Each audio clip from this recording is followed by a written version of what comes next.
వార్తలు చదువుచున్నది మీ గ్లోరీ. మీరు చూస్తున్నారు భావన 7 న్యూస్. ఈ రోజు వార్తలులోని ముఖ్యాంశాలు. అమెరికా, రష్యా శాంతి ప్రణాళిక డ్రాఫ్ట్, ముసాయిదా, లీకైంది. యుక్రెయిన్ నియంత్రణలో ఉన్న తూర్పు యుక్రెయిన్లోని పారిశ్రామిక ప్రాంతమైన డాన్బాస్లోని కొన్ని ప్రాంతాల నియంత్రణను రష్యాకు వదులుకోవాల్సి ఉంటుందని ప్రతిపాదించినట్లు తెలుస్తోంది. తాజా ప్రణాళికల ప్రకారం, యుక్రెయిన్ తన సైనికుల సంఖ్యను 6 లక్షలకు కుదించాల్సి ఉంటుంది. మరి ప్రణాళికలోని మిగిలిన విషయాల సంగతేంటి? దాని నుంచి ఎక్కువ లబ్ధి పొందుతోంది ఎవరు? ముఖ్యమైన అంశాలేంటి? ఈ ప్రణాళికలో 28 ప్రధాన అంశాలు ఉన్నాయి. వాటిలో చాలా వరకు యుక్రెయిన్కు అంగీకార యోగ్యంగా ఉండొచ్చు. మిగిలిన వాటి విషయంలో అస్పష్టత ఉంది. యుక్రెయిన్ సార్వభౌమత్వాన్ని ధృవీకరిస్తారు.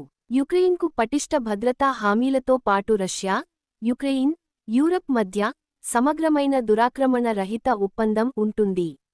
అలాగే 100 రోజుల్లో యుక్రెయిన్లో ఎన్నికలు జరగాల్సి ఉంటుంది. ఒకవేళ యుక్రెయిన్పై రష్యా మళ్లీ దాడికి దిగితే, సమన్వయంతో బలమైన సైనిక ప్రతిస్పందన, తో పాటు రష్యాపై ఆంక్షలు విధించడం, ఒప్పందం రద్దు వంటివి ప్రతిపాదనలు ఉన్నాయి. ప్రస్తుతం యుక్రెయిన్లో మార్షల్ లా అమల్లో ఉండడంతో ఎన్నికలు జరపడం సాధ్యం కాకపోయినప్పటికీ, శాంతి ఒప్పందం కుదిరితే ఎన్నికలు జరిగే అవకాశముంది. అయితే, యుక్రెయిన్కు భద్రతా హామీలు ఎవరిస్తారు? అవి ఎంత పటిష్టంగా ఉంటాయి? అనే దానిపై సమగ్ర వివరాలు లేవు.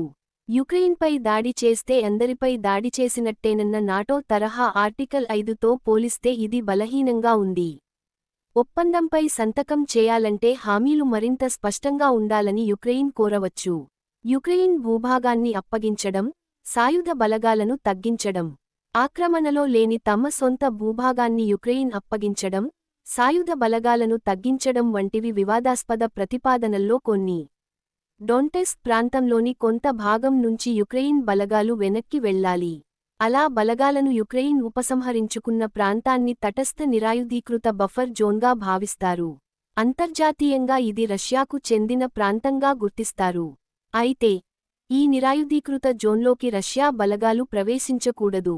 ఫోర్ట్రెస్ బెల్ట్, నగరాలుగా పిలిచే స్లోవ్యాన్స్క్, క్రమాటోర్స్క్, డ్రుజ్కివ్కాలను డొన్టెస్క్లో కీలకమైన నగరాలుగా భావిస్తారు. 2,50,000 మందికి పైగా యుక్రెయిన్లు నివసించే ప్రాంతమిది. దీన్ని అప్పగించేందుకు ఎక్కువ మంది యుక్రేనియన్లు ఒప్పుకోరు.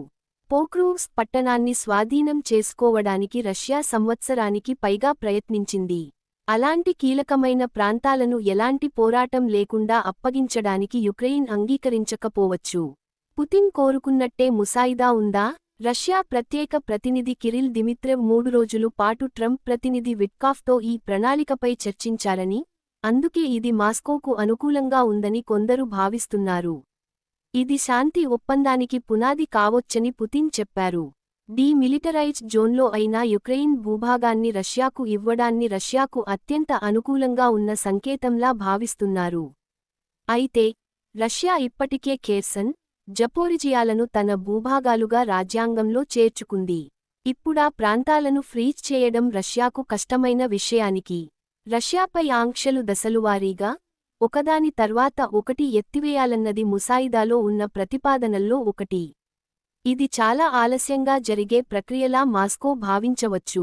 యుద్ధంలో భాగమైన వారందరికీ క్షమాభిక్ష పెట్టడం మాస్కోకు అంగీకారమవుతుంది గాని యుక్రెయిన్, యూరప్ దేశాలకు కాదు. ఈ ప్రణాళికలో చాలా విషయాలు పుతిన్కు అంగీకారయోగ్యమని, అయితే నాటోకు సంబంధించిన విషయాలు సహా కొన్నింటిలో అస్పష్టత ఉందని నిపుణులు అంటున్నారు.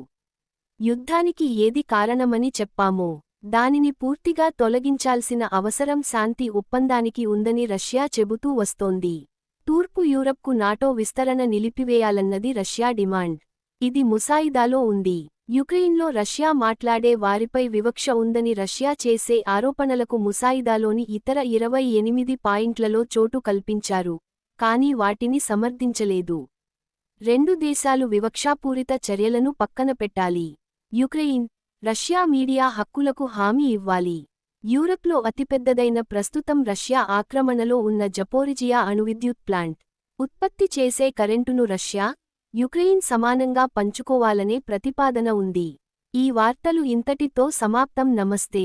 మీ గ్లోరీ. చూస్తూనే ఉండండి భావన 7 న్యూస్.